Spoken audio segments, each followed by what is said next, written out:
She woke up that Tuesday morning and knew something had ended. Not dramatically, not with shouting or slamming doors. It was quieter than that, more final. Happiness lay there in the king-sized bed of their newly renovated home, listening to the sound of her husband Michael moving through the master bathroom. And she realized she couldn't remember the last time he'd looked at her while speaking. Really looked at her. Not past her shoulder at his phone. Not through her, while his mind calculated the next business move. At her. The way he used to when they had nothing but each other in a studio apartment that smelled like cheap coffee and dreams. Something had shifted so gradually she'd missed the exact moment it broke.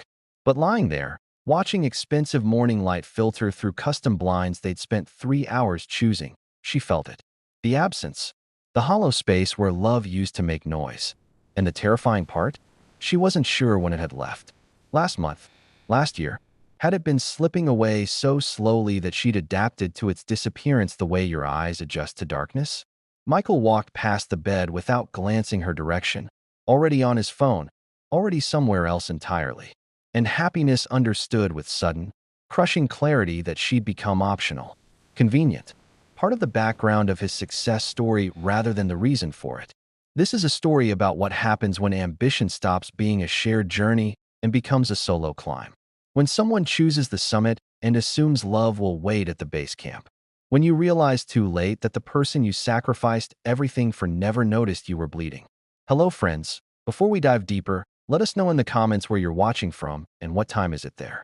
We'd love to hear from you. And if you're new here, click on the subscribe button so you never miss any of our upcoming videos. Who was Michael Bennett really? Was he always the man who could walk past his wife without seeing her? Or had success rewritten him so completely that the person happiness married no longer existed? When did their shared dream of building something together become his solo mission to build an empire? When did her support stop mattering? Or worse, when did it become expected, invisible, the baseline rather than the gift? And here's the question that cuts deepest. What happens when someone gambles everything on success, believing love is patient enough, strong enough, guaranteed enough to wait indefinitely? What happens when you build a fortune but lose the person who believed in you when you had nothing? When you climb so high you can't hear the people calling your name from the ground? Happiness's story isn't unique. That's what makes it so devastating.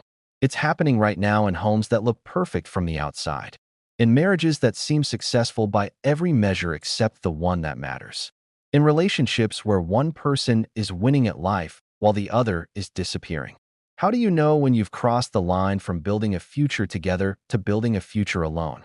7 years earlier, Michael Bennett was nobody special. Not yet. He was a 30-year-old junior analyst with big ideas and a closet full of cheap suits, working 16-hour days for a tech startup that would eventually fail. Happiness met him at a community fundraiser where he was volunteering, not because it looked good on a resume, but because his sister had special needs and he actually cared about the cause. That's what caught her attention first. Not ambition, kindness. The way he listened to an elderly volunteer's long, rambling story about her grandson without once checking his watch. The way he helped clean up afterward without being asked.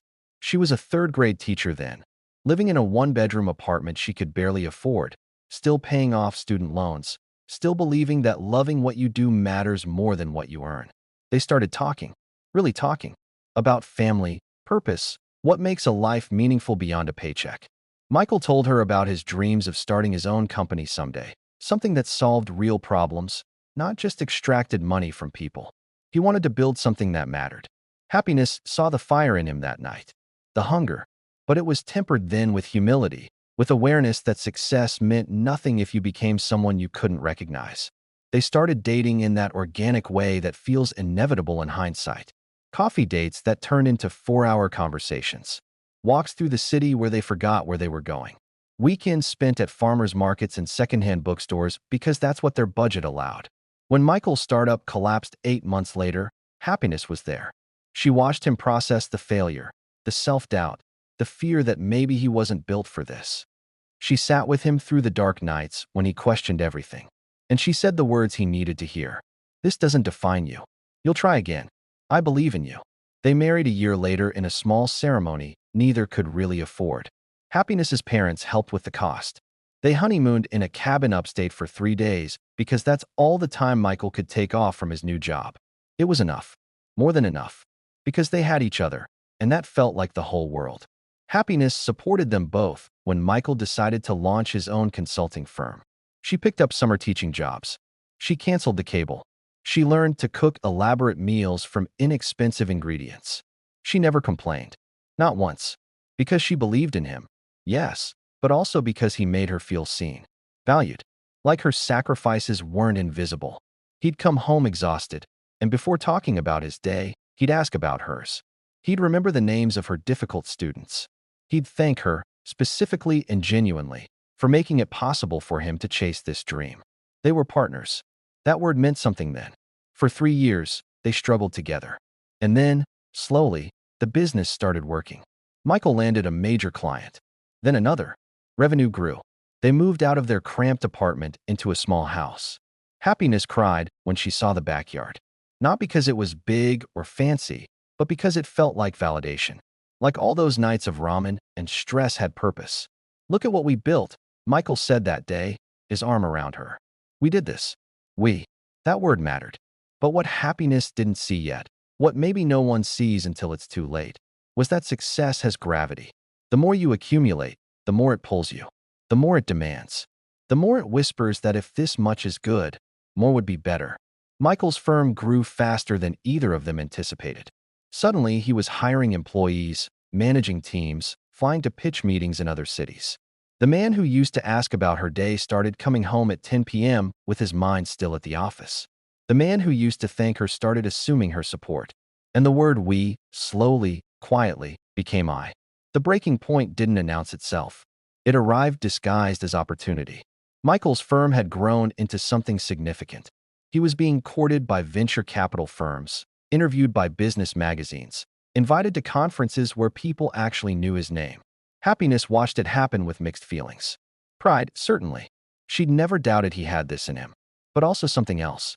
Something that felt uncomfortably like loneliness. They barely saw each other anymore. When they did, Michael was distracted, his mind 3 steps ahead on the next deal, the next expansion, the next milestone. She tried to talk to him about it one evening after he'd missed her school's annual fundraiser. The 3rd event in a row he'd skipped. I know I've been busy, he said, barely looking up from his laptop. But this is temporary. Once we close this funding round, things will calm down. Happiness wanted to believe him. But she'd heard versions of that promise before. After the last deal. After the last milestone. The goalpost kept moving. Success, she was learning, doesn't have a finish line. It has a horizon that recedes as you approach it. Things came to a head on their 6th anniversary. Happiness had planned a weekend away. Nothing extravagant. Just 2 days at a bed and breakfast in the mountains. Time to reconnect. Time to remember who they were before business cards and investor meetings. She'd cleared it with Michael weeks in advance. He'd agreed. Sounded good. We need this. The morning they were supposed to leave, Michael came downstairs dressed for work. Happiness stood in the kitchen, overnight bag already packed, and felt something crack inside her chest. You forgot, she said quietly. Michael looked genuinely confused for a moment. Then recognition dawned, followed immediately by justification. Happiness, I'm sorry, but something came up. This meeting could change everything. It's with Peterson Global. Do you know what landing them as a client would mean? She knew. Of course she knew. She knew the revenue projections, the market expansion, the validation. Michael had talked about Peterson Global for months. What she wanted to know was simpler. Does it mean more than this? She gestured between them. More than us. Michael's face hardened. That's not fair. Everything I'm doing is for us. For our future. Is it? Happiness heard herself ask. Because from where I'm standing, it looks like you're building a future for yourself and assuming I'll just be there when you finally have time to notice. Michael checked his watch. An actual, literal check of his watch during the most important conversation their marriage had maybe ever had. Happiness, I don't have time for this right now. We'll talk tonight. We'll reschedule the trip. I promise. But Happiness knew. She knew with the same certainty she'd felt that morning in their expensive bed. This wasn't about one missed trip. This was about a choice. A choice Michael had already made. She just hadn't wanted to see it. He left for his meeting. Happiness stood in their kitchen, surrounded by the material evidence of success. Granite countertops, high-end appliances, original art on the walls. All of it paid for by the company that was slowly erasing her husband. She unpacked her bag. She didn't cry. She just felt heavy. That night, Michael came home energized. He'd landed the Peterson Global account. "This is huge," he said, pouring himself a bourbon. "This validates everything. Everything we've worked for." Happiness looked at him from across their living room. "When did you stop saying we and actually meaning it?" Michael frowned, caught off guard. "What? When did this become your company, your success, your validation?" "I've been here the whole time, Michael. Supporting you, believing in you, sacrificing for you. And somewhere along the way, I became invisible." Michael's expression shifted to frustration. "You're being dramatic. You know how important this is. How hard I've worked. We've worked," Happiness corrected. "But you don't see that anymore, do you? You don't see me at all." What she wanted was for him to stop, to put down the glass, to actually hear what she was saying. What she got was defensiveness. "I see you, Happiness. You're my wife. You're here." "Yes," she said quietly. "I'm here. Like furniture. Like part of the house. Expected. Assumed. Never actually chosen." Michael didn't fight. He didn't argue. He just looked tired. "I have an early meeting tomorrow. Can we not do this tonight?" And there it was. The final piece of evidence Happiness needed. She wasn't asking for everything. She was asking for something. And it was still too much. If this story feels uncomfortably familiar, comment "I'm still watching," because what happens next changes everything. The weeks after that conversation were strange. Nothing dramatically changed, yet everything felt different. Michael continued his trajectory. More deals. More success. More reasons why right now wasn't the time to slow down. Happiness continued teaching. She showed up for her students, graded papers, attended faculty meetings. From the outside, everything looked fine. That's what made it so disorienting. How do you explain to people that your marriage is dissolving when there's no obvious villain, no clear betrayal, just a slow erosion of attention and priority? Her closest friend Emma noticed first. They were having lunch on a Saturday when Emma asked casually how things were going with Michael's business. Happiness found herself unable to answer. The pause stretched too long. Emma put down her fork. "What's wrong?" "Nothing," Happiness said automatically. Then, because she desperately needed to say it out loud to someone, "Everything. I don't think my husband sees me anymore," she explained. Not dramatically, just factually. The missed events. The half-present conversations. The way success had become the only priority that mattered. Emma listened, and Happiness saw something in her friend's face. Recognition. Sadness. "This happened to my sister," Emma said quietly. 5 years ago. Her husband built a successful real estate company. Beautiful house. Financial security. And she'd never felt more alone in her life. "Did it get better?" Happiness asked, though she already knew the answer. Emma shook her head. He didn't understand until it was over. Until she'd left and rebuilt her entire life without him. Then he noticed. But by then, she didn't need him to anymore. Happiness went home to her beautiful house and felt like a ghost haunting her own life. She tried to talk to Michael again. Several times. But every conversation hit the same wall. His success was at a critical juncture. This wasn't the time. Soon things would stabilize. Just a little longer. Happiness began to wonder if there would ever be a right time. Or if the right time had passed years ago, back when Michael still looked at her while speaking, still thanked her for her support, still treated their marriage like a partnership instead of a support system for his ambitions. The loneliness wasn't loud. It didn't scream. It was quiet and constant, like living in a house where all the lights work but nothing feels warm. She'd wake up next to Michael and feel completely alone. They'd sit at the same dinner table, and the silence felt oceanic. One evening, Happiness did something she hadn't done in years. She pulled out old photo albums from their early years together. The cheap apartment, the secondhand furniture, the pictures of them laughing at some joke she could no longer remember. She barely recognized the people in those photos. Michael's face was different then. Open. Present. He looked at her in those pictures the way people look at something precious. When had that changed? More importantly, had she changed too? Had she become so focused on supporting his dreams that she'd forgotten she had her own? Teaching was good. She loved her students. But was it enough? Was it what she still wanted? Or just would have been safe while Michael chased bigger things? The questions hurt because she didn't have answers. The weeks became months. Michael's business continued its upward trajectory. He hired a publicist. He was featured in a major business magazine. Happiness read the article and saw herself mentioned exactly once. Michael credits his wife Happiness for her unwavering support. 8 years of their life together. 8 years of sacrifice, belief, patience, love. One sentence. Unwavering support. Like she was a condition of his success rather than a person with her own needs, dreams, complexity. That night, Happiness made a decision. Not a dramatic one. Not a final one. Just a small shift. She started saying no. When Michael asked if she could handle something so he could focus on work, she said she had her own commitments. When he assumed she'd rearrange her schedule for his events, she didn't. She started taking a pottery class on Wednesday evenings. She'd always wanted to try it. Michael barely noticed. And that told her everything. She wasn't withdrawing to punish him. She was withdrawing to remember she existed separately from his needs. That she was a person, not a support system. That her life had value even when it wasn't in service to his ambitions. But recognizing that truth didn't make it hurt less. Then life did what life does. It turned. Michael's company had grown so rapidly that he'd become dependent on constant expansion to maintain momentum. More clients, more revenue, more risk. He'd leveraged everything on a major deal that was supposed to secure their future permanently. Happiness heard about it secondhand. He hadn't consulted her, hadn't discussed it, just made the decision and assumed she'd support whatever outcome arrived.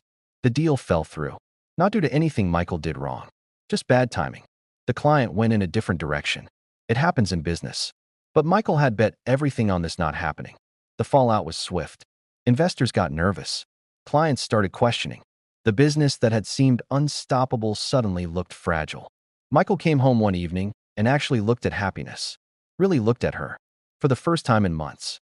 "I need to talk to you," he said, and his voice had something in it she hadn't heard in years. Uncertainty. Fear. They sat down at their dining table. The same table where they'd had 100 distracted conversations where Michael was physically present but mentally elsewhere. "Things are bad," he said. "Worse than I realized. We might lose everything." Happiness waited. Some part of her wanted to feel vindicated. To say "I told you so." To point out that she'd been losing everything that mattered for years while he chased this. But she didn't. She just felt sad. Michael talked for an hour. About the business pressures. The decisions that had seemed right. The momentum that became impossible to escape. How he'd thought just one more deal, one more success, one more milestone, and then he could finally breathe. Finally focus on them. But the goalpost kept moving. And now it was all falling apart. When he finally stopped talking, Happiness asked quietly, "What do you need from me?" Michael looked at her, and she saw him actually see her. The exhaustion. The loneliness. The patience worn thin. "I need you," he said. "I need us. I don't know how to do this without you." Happiness felt something fracture. Not break, but crack. Because for so long, she'd wanted to hear exactly that. To matter. To be needed. To be seen. But now that the words had finally come, they arrived attached to crisis. She was needed again because things were falling apart. Not because she'd been valuable all along. "Do you love me?" she asked. "Of course," Michael said immediately. "Then why did you stop showing me? Why did you stop choosing me? Why did I become the thing you'd get back to eventually instead of the person you wanted to get back to every single day?" Michael didn't have an answer. Or maybe he did, but it was too painful to say out loud. Because he'd stopped choosing her the moment success became more intoxicating than love. Because ambition had whispered that she'd always be there. So why prioritize her when opportunities might not wait? Because he'd taken her for granted so completely, he hadn't noticed she was disappearing. The business didn't collapse entirely, but it shrank. Michael had to lay off employees. Downsize. Accept that the empire he'd been building would be smaller than he'd imagined. And here's what he didn't expect. Happiness wasn't where he'd left her. Not emotionally. Not in the way he'd assumed. She hadn't left. But she'd changed. She'd remembered she existed separately from his success. She'd started building something of her own again. Small things. The pottery class had led to an art collective. She'd reconnected with her love of painting, something she'd abandoned years ago to make space for Michael's dreams. She'd made new friends. Started saying yes to opportunities that had nothing to do with supporting someone else's ambitions. And when Michael turned to her in crisis, expecting the same unwavering support the magazine article had mentioned, he found someone different. Someone who loved him still, maybe, but who no longer needed his success to feel valuable. Someone who'd learned the hard way that you can't sacrifice yourself indefinitely for someone who doesn't notice the sacrifice. What he'd lost wasn't just business success. He'd lost years. Years of partnership. Years of intimacy. Years of the small, daily choices that build a marriage into something resilient. And you can't reclaim lost years. You can only recognize them in hindsight and ache for what might have been different. 3 months later, Happiness and Michael were still married. But their marriage looked different. Felt different. Michael had learned something that should have been obvious, but somehow wasn't until everything nearly collapsed. Success without someone to share it with is hollow. Achievement without relationship is just accumulation. You can build an empire and still be completely alone. They started therapy. Michael's idea, surprisingly. He showed up to sessions willing to hear hard things about himself, about how his behavior had damaged their foundation, about how love doesn't wait indefinitely while you chase goals, about how partnership requires presence, not just provision. Happiness showed up uncertain. Part of her wondered if this was another temporary focus. If once things stabilized again, Michael would revert to his old patterns. Part of her wondered if she even wanted to rebuild what they'd had, or if she'd outgrown the role of supportive wife whose own dreams came second. But she showed up, because 7 years ago, she'd loved a man who was kind to elderly volunteers and believed in building things that mattered. And maybe that person was still in there somewhere, buried under years of ambition and misplaced priorities. The work was slow. Michael had to learn to actually be present, to ask about Happiness's day and genuinely listen, to remember that her life, her interests, her needs had value equal to his business concerns. Happiness had to learn to trust again, to believe that this version of Michael, humbled and more aware, wasn't just a temporary adjustment until the next opportunity came along. Their life looked smaller now by external measures. Smaller house, smaller business, less impressive from the outside. But something had shifted internally. Michael came home at reasonable hours. He asked questions. He showed up to events that mattered to Happiness. He said thank you, specifically and genuinely, not just once but regularly. Not perfectly. There were setbacks, moments when old patterns tried to reassert themselves. But there was awareness now. Accountability. Happiness's painting had gotten serious. She had a small show scheduled at a local gallery. Nothing major.